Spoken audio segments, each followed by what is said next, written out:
इमरान खान का खौफ तो उनको है ही, उनके दिमाग में ये बात बैठी हुई है कि इमरान खान का रास्ता रोकना मुमकिन नहीं है, प्रेशर बढ़ता जाएगा, एक वक्त आएगा इमरान खान को छोड़ना पड़ेगा, मुल्क चल ही नहीं रहा। अगर मुल्क को चलाना है, सियासी इस्तेहकाम लेकर आना है तो इमरान खान को जेल से बाहर निकालना पड़ेगा। लेकिन अगर वो जेल से बाहर निकलकर रेलिवेंट हो जाता है और इक़्तिदार में आ जाता है तो मेरी तो ऐसी तैसी फिर जाएगी, क्योंकि हमने तो वो सारा काम कर दिया हुआ है जो जिसकी आइन और कानून इजाजत नहीं देता। लिहाजा अपने आप को बचाने के लिए इस्तिस्ना ले लो। तो ऐसा नहीं है कि खाली इमरान खान से बचना है, इमरान खान तो आ रहा है और उसने तो आना है, और वो इसलिए आना है, आज नहीं कल नहीं साल नहीं, जी कितनी देर रोक लेंगे, मुल्क में इस्तेहकाम ही नहीं आएगा। तो अल्टीमेटली तो इमरान खान को बाहर आना है, तो इमरान खान बाहर आएगा तो उसको इक़्तिदार मिल जाएगा, ये ऑब्वियस है। बस सिर्फ कोशिश ये करनी है कि उसको 2/3 अक्सरियत ना मिले, क्योंकि अगर उसको 2/3 अक्सरियत नहीं मिलेगी तो वो आईनी तमीम नहीं कर सकेगा और फील्ड मार्शल अपनी ज़िंदगी में इंजॉय करेंगे, और वो सऊदीया में एक नए ओहदे के ऊपर जा भी सकते हैं।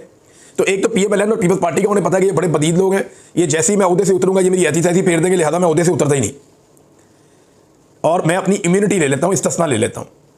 और दूसरा उन्होंने ये किया कि इमरान खान से बचने के लिए अपने इर्द गिर्द एक आईनी दीवार खड़ी कर ली। इसको और सिंपल कर लें, इमरान खान की जलगार हो रही है, वो जेल से बैठकर आसिम मुनीर साहब को ज़हनी मरीज करार दे चुके हैं। अब इमरान खान जिस आदमी को जो कहते हैं ना लोग, उसको वो इमेजिन करना शुरू हो जाते हैं, उसकी हरकतों सकनात पे नजर रखना शुरू हो जाते हैं कि यार ये ज़हनी मरीज वाकई तो नहीं है। शहबाज शरीफ को अर्दली जब से कहा है वो तब से अर्दली लगना शुरू हो गए हैं। मैं सीरियसली आपको बता रहा हूं कि मेरे अपने दिमाग में एक इमेज बन गया कि यार वाकई ये हरकतें तो वही हैं। तो अब ये भी एक बड़ी दिक्कत है कि इमरान खान साहब ने उन्हें ज़हनी मरीज कह दिया। प्रेशर तो इमरान खान साहब ने जेल से दबा के डाला हुआ है आसिम मुनीर साहब के ऊपर, और उन्हें नजर भी आ रहा है कि इसको मैं कब तक आखिर रोकूंगा। तो एक तो वो खतरा है, और ये खतरा ना PMLN के कुछ टाउट्स और कुछ टाउट्स हैं एस्टेब्लिशमेंट के, और कुछ PMLN के अपने लोग भी हैं, और वो अपने मुंह से बरमला अब ये कहना शुरू हो गए, उनके ट्वीट्स मौजूद हैं रिकॉर्ड के ऊपर, उनके स्क्रीनशॉट इस वक्त सोशल मीडिया पे गर्दिश कर रहे हैं। नजम सिटी का ऐसा ही स्टेटमेंट है कि एक्चुअली ये आसिम मुनीर साहब ने अपनी मुस्तकबिल की प्रोटेक्शन हासिल की है जिस वक्त इमरान खान साहब इक़्तिदार में आ जाएंगे, क्योंकि सारे डराते थे ना कि इमरान खान आ गया तो ये कर देगा, तो वो कर देगा, तो आपको नहीं छोड़ेगा, तो उसको नहीं छोड़ेगा। हालांकि इमरान खान ने कहा भी कि मैंने किसी से बदला नहीं लेना, मैं अपने मुल्क की खातिर बात करना चाहता हूँ। लेकिन ये सारे डरे हुए हैं, सहमे हुए हैं। अब जिसके दिल में चोर हो वो डरता ही है ना, हर आदमी तो नहीं डरता। मैं एक मीटिंग में था कल, जर्मनी में आया हुआ था फ्रैंकफर्ट में, तो वहाँ पे बहुत सारे लोग थे। मैंने उनसे पूछा, मैंने कहा आप में से किसी को इस्तिस्ना चाहिए? तो पूरे हॉल ने कहा नहीं चाहिए। तो मैंने उनसे पूछा कि आपको क्यों नहीं चाहिए? उन्होंने कहा हमने कुछ किया ही नहीं, हमारे दिल में चोर है ही नहीं, हमें क्यों इस्तिस्ना चाहिए होगा? नबी अकरम सल्लल्लाहु अलैहि वसल्लम ने फरमाया कि मेरी बेटी भी अगर चोरी करेगी तो मैं उसका हाथ काट दूँ। बेटी के लिए इस्तिस्ना नहीं था। हज़रत खालिद बिन वलीद रज़ी अल्लाह तआला अन्हु को दौरान जंग माजूल कर दिया गया। इस्लाम की तारीख का सबसे बड़े जर्नैलों में से एक जर्नैल, अल्लाह की तलवार, उनके लिए भी इस्तिस्ना नहीं था। हज़रत अबू बकर सिद्दीक़ रज़ी अल्लाह तआला अन्हु के लिए इस्तिस्ना नहीं था। सैयदना उमर फ़ारूक रज़ी अल्लाह तआला अन्हु के लिए इस्तिस्ना नहीं था। हज़रत उस्मान गनी रज़ी अल्लाह तआला अन्हु के लिए इस्तिस्ना नहीं था। हज़रत अली शेर खुदा के लिए रज़ी अल्लाह अन्हु के लिए कोई इस्तिस्ना नहीं था। तो जब इन लोगों के लिए, इतनी बड़ी बड़ी हस्तियों के लिए इस्तिस्ना नहीं था, तो ये किस खेत की मूली है जो लोग इस्तिस्ना ले लेते हैं और लगे हाथों सारे इसके अंदर अपने हाथ धोते हैं। अभी पता चला है कि तजवीज़ आई है कि जो सदर पाकिस्तान है, वो जो एक दफ़ा सदर बन गया उसको ता हयात इस्तिस्ना दे दिया जाए, यानी उसके ऊपर पूरी ज़िंदगी में फिर कोई केस नहीं बनेगा, और इसका अब इसके ऊपर जो है वो अमल दरामद कर दिया जाए। वज़ीर आज़म के बारे में भी यही तजवीज़ आई कि वज़ीर आज़म को भी इस्तिस्ना दे दें। वज़ीर आज़म अपने ओहदे से फारिग भी हो जाए तो बाकी ज़िंदगी कुछ भी करता रहे, उसको इस्तिस्ना जनाब को कोई इसको हाथ नहीं लगा सकता, कोई इसके ऊपर केस नहीं बना सकता। ये होता है कोई दुनिया में? हज़रत उमर फ़ारूक तो दूसरी चादर का हिसाब दे रहे थे। हमें सुनाते हैं कुरान पाक की आयतें, अपने लिए इनको आईनी दीवार चाहिए और अपने लिए इनको प्रोटेक्शन चाहिए। यानी हम गरीब पाकिस्तानियों के लिए, मिडिल क्लास के लोगों के लिए कुरान पाक की आयात और उनका तर्जमा है जो अपनी मर्जी के मुताबिक वक्तन फ़वक्तन निकाल के अपनी ज़रूरत के मुताबिक कौम को सुना दिया जाता है, और अपने लिए इनको ज़रा भी तवक्कल नहीं है, इनको इस्तिस्ना चाहिए। भाई दूसरी सांस किसी ने नहीं देखी, कल किसी ने नहीं देखा, आप इस्तिस्ना के पीछे भाग रहे हैं। हमारे किसी खुलफाए राशिदीन में से, इस्लाम के बड़े बड़े जर्नैलों में से किसी ने कभी इस्तिस्ना लिया नहीं, लेकिन आसिम मुनीर साहब को इस्तिस्ना चाहिए कि उन्हें डर है। और ये PMLN के लोग कह रहे हैं, नजम सेठी साहब ने कहा और बहुत सारे लोगों ने कहा कि जनाब उन्हें इमरान खान साहब से ये खौफ है कि कल को इमरान खान साहब आ गए तो पता नहीं क्या कर देंगे, लिहाजा उन्होंने अपने इर्द गिर्द एक आईनी दीवार खड़ी कर दी है। आइन की इस तरह की शिक्कें मंजूर करवाने की कोशिश कर रहे हैं जिसके जरिए वो महफूज हो जाएं अपनी ज़िंदगी के आखिरी सांस तक। ये तो मेरा रब जानता है ना, हिफाजत तो मेरा अल्लाह करता है। वो हुजूम में तन्हा आदमी की हिफाजत करता है, वो पत्थर में कीड़े की हिफाजत करता है, और अगर वो किसी की हिफाजत ना करे ना तो फिर उसे कोई नहीं बचा सकता। नबी अकरम सल्लल्लाहु अलैहि वसल्लम की एक हदीस है, मुझे वो याद आ गई। आप ऊँट पे सफ़र कर रहे थे और आपके पीछे एक सहाबी बैठे हुए थे छोटी उम्र के। आपने उन्हें कहा कि लड़के मेरी बात सुनो गौर से, ये सारी दुनिया मिलकर तुम्हारा कोई फ़ायदा नहीं कर सकती अगर रब ना चाहे तो।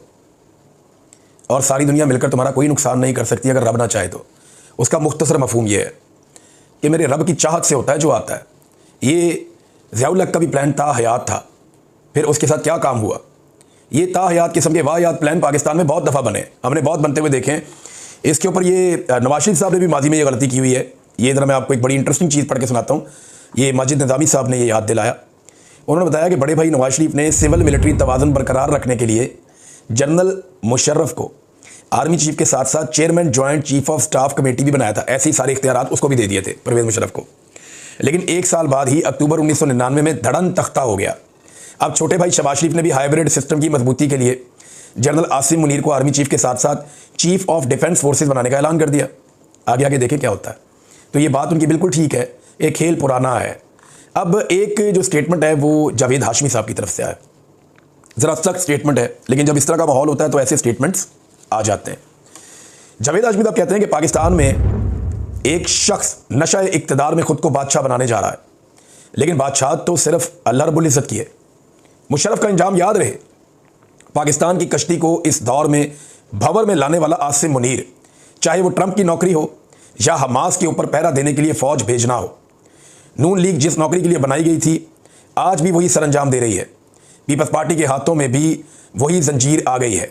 ये कौम तुम्हारी गुलामी कभी कबूल नहीं करेगी। ये जनाब एक बड़ा सख्त ट्वीट है जावेद हाशमी साहब का, एक बड़े बहादुर सियासतदान है, और उन्होंने ये बताया। नाज़रीन, जबरान इलियास साहब ने एक ट्वीट किया, पाकिस्तान तहरीक इंसाफ के सोशल मीडिया के हेड है। उन्होंने एक ट्वीट किया, उसके अंदर उन्होंने कुछ चीज़ें लिखी और उसके साथ उन्होंने एक स्टिकर उन्होंने शेयर किया सोशल मीडिया पे। एक पोस्टर है, उसमें आसिम मुनीर साहब की फ़ोटो है और उसमें लिखा गया है presenting the legacy of Asim Munir, कि जो उन्होंने किया वो क्या किया। तो इसमें कोई काफ़ी सारी कोई 20-25 चीज़ें उन्होंने लिखी हुई हैं जो उनके दौर में हुआ। हिस्ट्री विल नेवर फॉरगेट, तारीख इसे कभी नहीं भूलेगी। पाकिस्तान विल नेवर फॉरगिव, और पाकिस्तानी इसे कभी माफ़ नहीं करेंगे। उन्होंने बताया क्या कि जनाब इन्होंने मनसूबाबंदी के तहत कत्ले आम करवाया और निहत्ते और पुरअमन एहतजाज करने वाले मुजाहिरीन पर। फिर मैस किलिंग्स ऑफ सिविलियंस, बहुत बड़े पैमाने पर सिविलियंस का कत्लेआम हुआ, अगवा हुए, जबरी तौर पे गुमशुदगियाँ हुई और गिरफ्तार लोगों के ऊपर टॉर्चर किया गया, मिलिट्री ट्रायल चलाए गए और कातलाना हमले हुए पाकिस्तान में। और इसके बाद अनप्रेसिडेंटेड इलेक्टोरल रिगिंग, यानी ऐसी कभी माजी में धांधली नहीं हुई जो इस मरतबा धांधली की गई। इन्होंने लोगों को हरास किया, इंटिमिडेशन ऑफ जजेस, जजों को हरास किया, उनको इंटिमिडेट किया। फिर अनकॉन्स्टिट्यूशनल ड्रैकोनियन अमेंडमेंट्स इन्होंने करवाई 26वीं और 27वीं। और इसके अलावा उन्होंने देखा कि डेमोक्रेसी के साथ क्या किया, ट्रांसनेशनल रिप्रेशन, मैं पहले इस पर बात करता रहा हूँ, उस मामले में क्या हुआ, कलेक्टिव पनिशमेंट, कोई जुर्म कोई कर रहा है सज़ा कोई और, ख़ानदान भी अंदर, चादर और चार दीवारी का तकद्दुस जो है वो पामाल किया गया, mockery of Islamic and social values, इनका मजाक उड़ाया गया। और फिर उसके बाद ये फ्रीडम ऑफ स्पीच पाकिस्तान में ख़त्म कर दी गई, खौफनाक किस्म का सेंसरशिप पाकिस्तान में लगा दिया गया और मीडिया के ऊपर पाबंदियाँ लगा दी गई, ख़वातीन पर, बच्चों पर और बुज़ुर्गों पर हमले किए गए, ह्यूमन राइट्स की बदतरीन पामालियाँ की गई और उसके बाद झूठे केसेस का अंबार लगा दिया गया।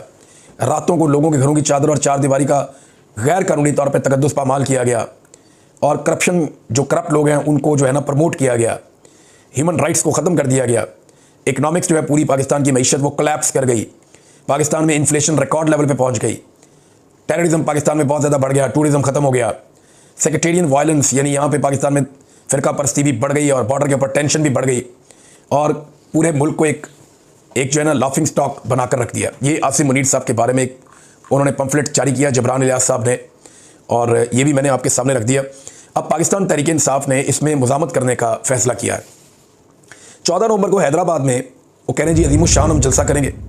ये अवामी जलसा 27वीं आईनी तरमीम को मुस्तरद करने के लिए होगा। 14 नवंबर को हैदराबाद बाईपास के ऊपर जलसा आम होगा और आइन और कानून की बालादस्ती और अदलिया की आज़ादी के लिए तहरीक तहफ़्फ़ुज़ आइन पाकिस्तान के तमाम लोग जो हैं वो ये जलसा करने जा रहे हैं। अब इसके अंदर सिंध की क़यादत शामिल होगी और इसके अंदर जो है वो बाकी क़यादत भी शामिल होगी, साहबज़ादा हामिद रज़ा की और मैं शाह महमूद कुरैशी, दोनों की तस्वीर इसके अंदर देख रहा हूँ। ये दोनों अहबाब जो हैं वो जेल में बंद हैं इस वक्त पोस्टर के ऊपर, बाकी लोग सारे बाहर हैं अभी, मौलाना शेरानी भी हैं इसके अंदर और इंटीरियर सिंध के लोग भी इसके अंदर मुबैना तौर पे आएंगे और साथ में जो हैं वो अख्तर मेंगल साहब वो भी नादरीन इसका हिस्सा बनेंगे। नादरीन, अंसार अब्बासी साहब की एक और ख़बर बदकिस्मती से झूठी साबित हो गई और गलत साबित हो गई। उन्होंने खबर दी कि वोट ऑफ नो कॉन्फिडेंस के वक्त इमरान खान ने जनरल बाजवा को गैर मुअय्यना मुद्दत के लिए एक्सटेंशन ऑफर की थी। ये अंसार अब्बासी साहब की खबर थी और ये सवाल उठाया गया परवेज़ खटक साहब से। तो परवेज़ खटक साहब ने कहा कि गैर मुअय्यना, हालांकि वो इमरान खान साहब के मुखालिफ हैं, इस वक्त शदीद मुखालिफ हैं इमरान खान के, उनके खिलाफ स्टेटमेंट देते रहते हैं, लेकिन वही बता रहे हैं कि नहीं ऐसा नहीं है, मैं बेशक इमरान खान का मुखालिफ हूँ, लेकिन गैर मुअय्यना मुद्दत वाली बात तो कोई अनपढ़ जाहिल ही कर सकता है। ये उन्होंने अंसार अब्बासी साहब को क्या क्या कह दिया।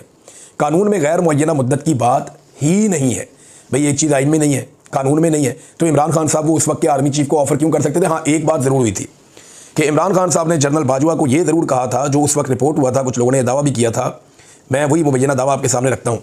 इमरान खान ने कहा था कि बाजवा साहब, अगर आप ये सारा कुछ एक्सटेंशन के लिए कर रहे हैं और पाकिस्तान को डिस्टेबलाइज कर रहे हैं और इन लोगों को लाकर बिठा रहे हैं जिनके ऊपर करप्शन के घिनौने इल्ज़ाम और केसेस हैं, जिन लोगों को जेलों में होना चाहिए, तो अगर आप ये एक्सटेंशन के लिए कर रहे हैं तो फिर आप वो मेरे से ले लें, लेकिन आप कौम के साथ, मुल्क के साथ ये मजाक ना करें। ये इमरान खान साहब ने उनके साथ बात की थी। बातों के अंदर एक बात, ये रिपोर्ट भी हुई थी, लेकिन इमरान खान साहब ने कोई ताहयात एक्सटेंशन वाली बात तो की नहीं थी और वो वैसे भी होती भी नहीं है, ऐसी कोई चीज़ नहीं होती। बहरहाल अब ये नाज़रीन